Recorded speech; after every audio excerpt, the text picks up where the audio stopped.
What's up guys, you're in here. Today I'm going to be sharing with you my tips and tricks on how to shoot video on a Sony mirrorless camera, but also some of the basic concepts you need to understand to shoot better video and get more out of your camera.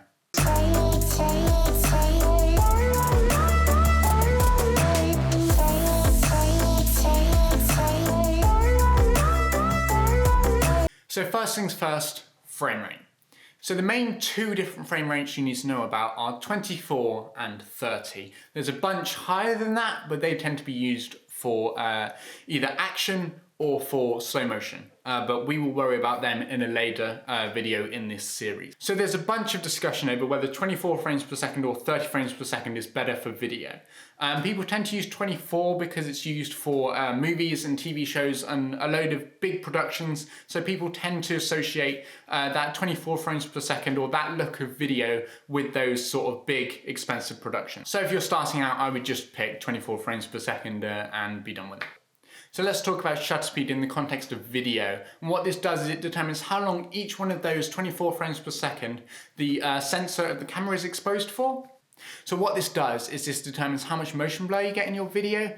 The slower the shutter speed, the more motion blur you'll get. So what we want to do is make our shutter speed consistent throughout our video so that we don't get bits with no motion blur and bits with tons of motion blur. So the general rule of thumb for shutter speed is that you take your frame rate, double that, which in our case would be 48 if we're using 24 frames per second video, and then take the reciprocal of that, which would be 1/48th of a second, and that would be our shutter speed. But most cameras won't shoot 1/48th of a second, they tend to do in tens. So what we'll do is just set it to 1/50th of a second because that's close enough. So what you want to do is set the PASM dial, which is the dial on the top of your camera, to movie mode, and then go to the camera tab, the 8th tab in that tab, and there is a setting called movie. What you want to do is set that to shutter priority. What this does is it allows us to set a specific shutter speed we want to use throughout all of our video and then let the camera do the rest. So what the camera will then do is decide what aperture to use and what ISO to use from there on. So setting our shutter speed to 1/50th of a second so we get the nicest looking motion blur means that each one of those frames is exposed for actually quite a long time. 1/50th of a second is a really slow shutter speed. What this means is it lets in a bunch of light into the sensor, which is great for low light videography. If you want to shoot low light concerts and that kind of thing, it's great. But if you want to go and shoot outside and on a sunny day, you tend to have a problem. So the problem with setting our shutter speed at 1/50th of a second is that we've taken one of the variables the camera uses to set exposure. ISO only goes so low, and then aperture is the only other variable it's left with. What this means is that you'll lose any shallow depth of field. So that's where this comes in, this is a variable ND filter. What this effectively is sunglasses for your lens. It cuts down the amount of light coming into your lens so that you can keep that aperture really wide open and get that nice shallow depth of field.